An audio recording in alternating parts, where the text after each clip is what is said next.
The house at the end of Hemlock Lane was a storybook picture of decay. Its gingerbread trim was peeling, its porch sagged like a tired smile, and the garden was a riot of weeds choked by thorny, fragrant roses. To the parents of Oakhaven, it was an eyesore. To the children, it was a place of delicious dread, especially at twilight. That was when you could sometimes see her, Granny Hester, rocking in her chair by the upstairs window, a tiny, shrunken figure wrapped in a shawl. But Granny Hester was a mask, a carefully crafted skin. The thing that lived inside the house was ancient and hollow, a predator that had long forgotten its original form. It survived on a specific kind of warmth, a pure, bright energy found only in the untainted hearts of children. And it had perfected its lure. Lily, new to the neighborhood and thirsty for adventure, was the perfect candidate. Drawn by the rumors and a lost, brightly colored bouncy ball that had rolled mysteriously to the base of the porch steps, she found herself standing at the white picket fence one Tuesday after school. The front door creaked open before she could knock. Granny Hester stood there, not as a terrifying specter, but as the kindest-looking old woman Lily had ever seen. Her eyes were milky blue and twinkling, her smile a network of gentle wrinkles. She smelled of sugar cookies and faintly of dust. "Why, hello there, little one," the thing cooed, its voice a perfect replica of gentle age. "I believe this belongs to you."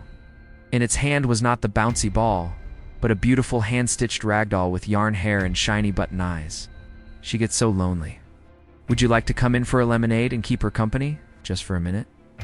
The house inside was a museum of childhood. The air was thick and sweet, like spoiled honey.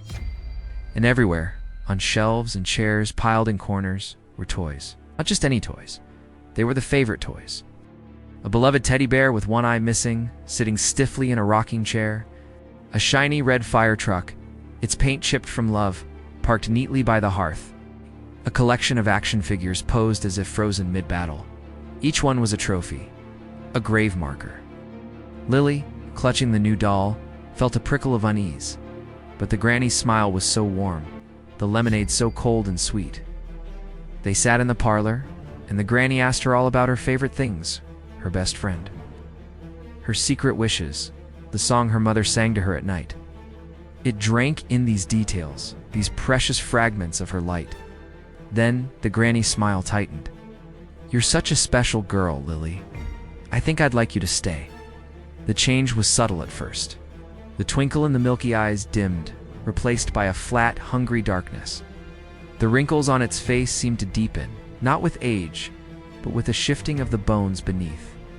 Its hand, resting on Lily's arm, no longer felt soft and papery, but cold and strangely firm, like old leather stretched over stone. Terror, cold and absolute, finally ignited in Lily's chest. She dropped the doll and scrambled off the sofa, backing toward the door. Now, dear," the thing rasped, its voice losing its gentle cadence, becoming a dry rattle. It rose from its chair, its movements no longer frail but unnervingly fluid.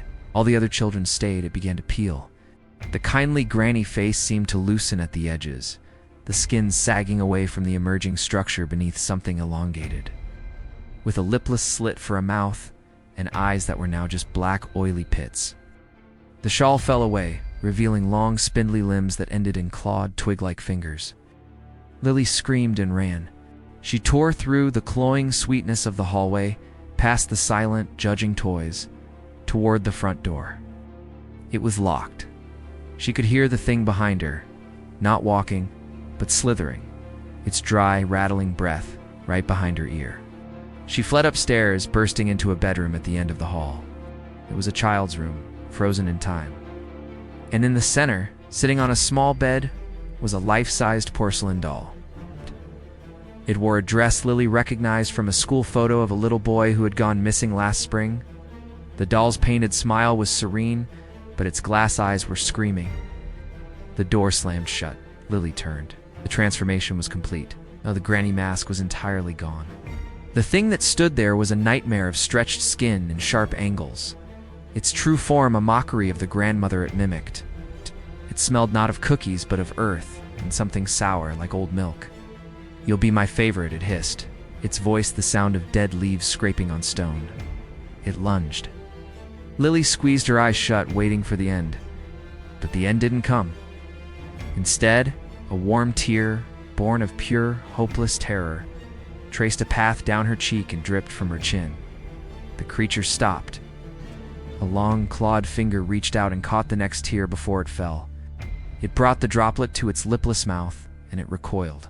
The salt, the sorrow, the bitter taste of a child's genuine heartbroken fear was poison to it. The thing that fed on joy and light gagged on the flavor of despair. It let out a shriek of pure agony, clutching at its throat as if scalded. In that moment of its pain, the illusion of the house flickered. The sweet smell vanished, replaced by the stench of rot. The cheerful wallpaper bled away, showing damp, mold-streaked plaster. The collection of toys was now a heap of rotting cloth and rusted metal, the ghosts of forgotten children. Lily didn't hesitate. She threw open the bedroom window and scrambled out onto the roof, sliding down a drain pipe and falling the last few feet to the ground. She ran and never looked back, the taste of her own tears still on her lips. The next day, the police found the house on Hemlock Lane empty, just a derelict building filled with dust and decay. The only thing out of place was a single, fresh item sitting on the floor of the barren parlor. A beautiful, hand-stitched rag doll, its face now wet, as if soaked by tears.